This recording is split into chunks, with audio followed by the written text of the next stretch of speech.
नमस्कार दर्शकों,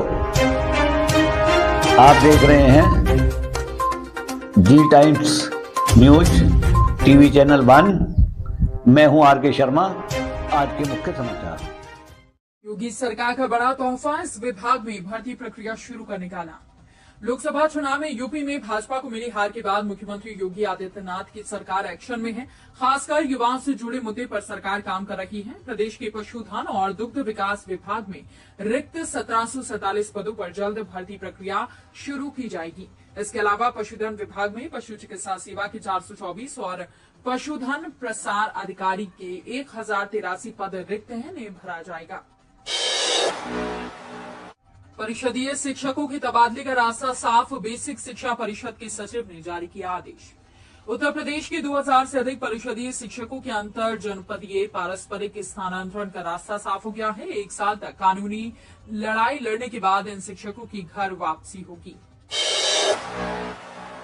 1 लाख सालाना आय वालों को भी शादी के लिए मिलेगा अनुदान, योगी सरकार ने बढ़ाई सीमा।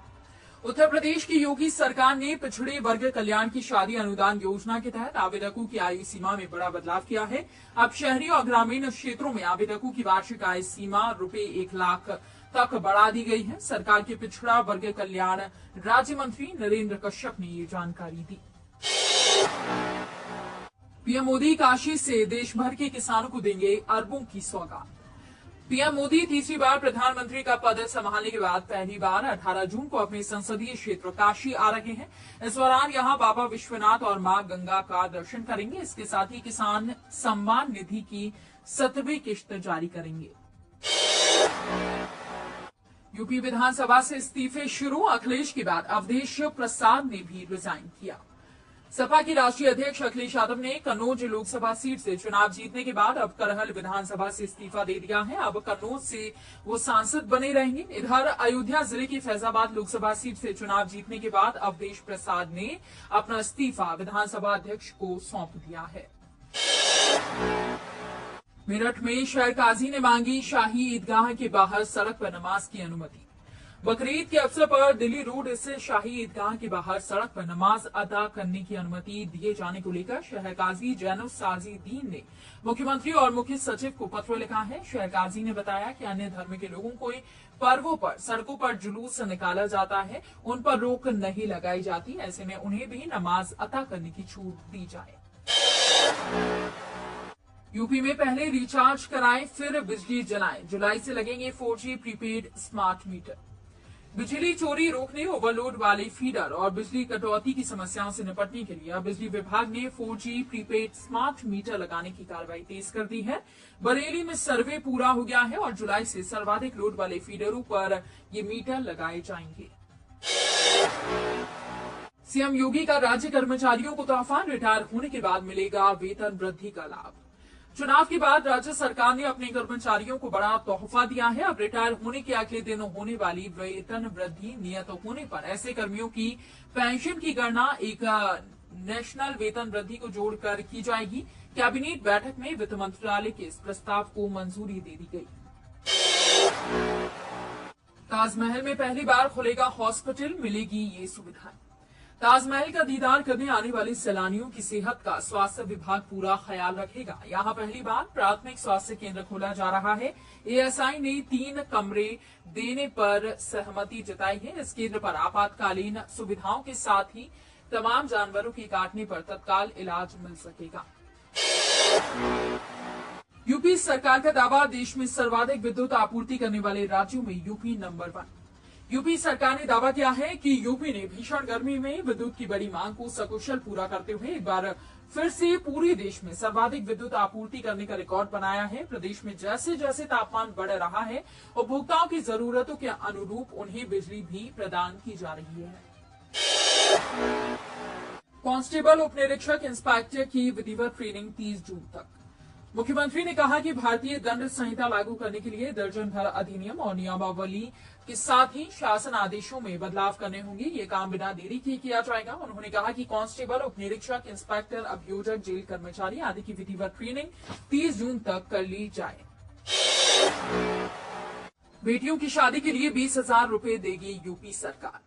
यूपी सरकार गरीब की बेटियों की शादी में अब आर्थिक मदद करेगी। बेटी की शादी के लिए 20,000 रुपए की राशि सरकार के द्वारा दी जाएगी।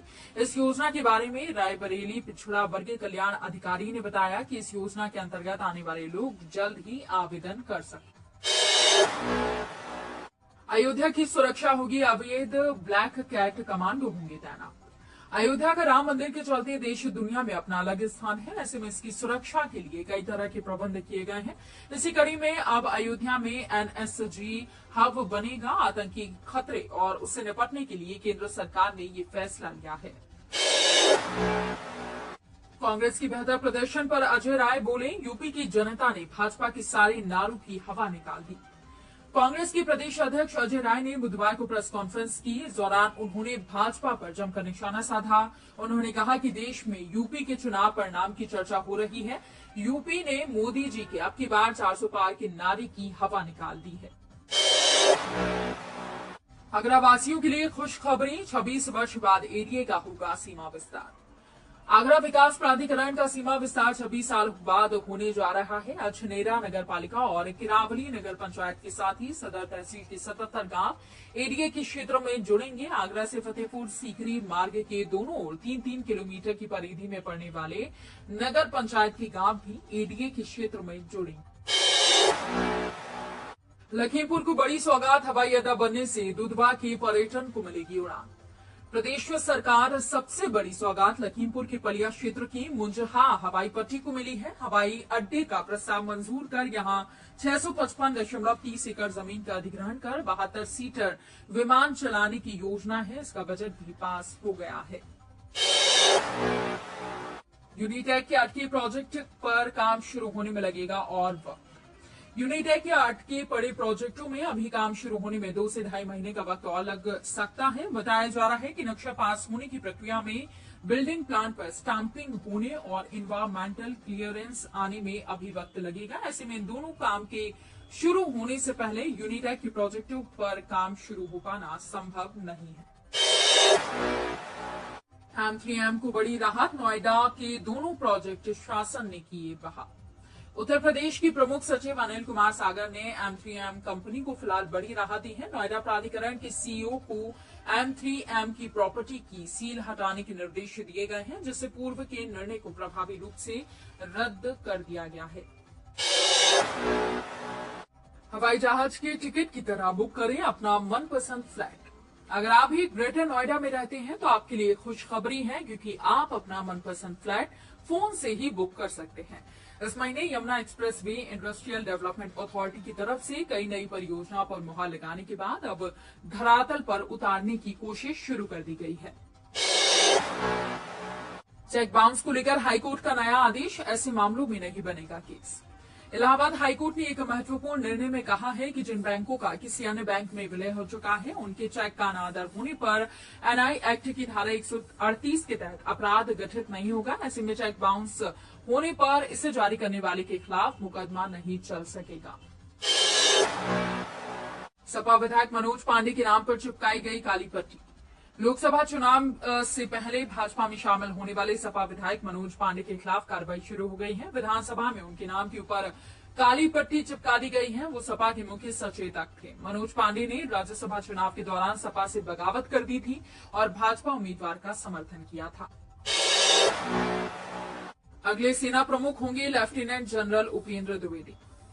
लेफ्टिनेंट जनरल उपेंद्र द्विवेदी अगले थल सेना प्रमुख होंगे। वो जनरल मनोज पांडे का स्थान लेंगे। जनरल पांडे 30 जून को सेवानिवृत्त हो रहे हैं। लेफ्टिनेंट जनरल द्विवेदी वर्तमान में थल सेना के उप प्रमुख। 8,500 सीटों पर 50,000 आवेदन। BHU PG एडमिशन की पहली कट ऑफ लिस्ट जारी। काशी हिंदू विश्वविद्यालय प्रशासन की माने तो विश्वविद्यालय के टोटल 165 से ज्यादा विभागों के पीजी कोर्स की सीटों पर प्रवेश प्रक्रिया शुरू हो गई है। काउंसलिंग का पहला चरण मंगलवार को 12 बजे से शुरू हो चुका है। इस बार विश्वविद्यालय में पीजी की कुल 8,500 सीटों पर एडमिशन होना है, जिसके कैंपस में 500 सीटें और बाकी अन्य BHU से जुड़े कॉलेजों में है। लोकसभा चुनाव के बाद चली तबादला एक्सप्रेस, रामपुर में बड़ा फेरबदल। रामपुर पुलिस अधीक्षक ने 8 थाना प्रभारी बदले हैं। पवनवीर सिंह को शहर कोतवाल बनाया है, तो वहीं संजीव कुमार को वाचक पुलिस अधीक्षक की तैनाती दी है। वो पहले गंज कोतवाली प्रभारी थे। एक्सप्रेसवे के आसपास की भूमि पर बनेगा एमएसएमई पार्क, राकेश सचान ने की समीक्षा। उत्तर प्रदेश के एमएसएमई मंत्री राकेश सचान ने विभागीय अधिकारियों को निर्देश दिया कि एक्सप्रेसवे के आसपास की भूमि को चिन्हित करते हुए एमएसएमई पार्क स्थापित किए जाने पर जोर दिया जाए। साथ ही जिलों में रिक्त पड़ी भूमि का चिन्हित उपायुक्त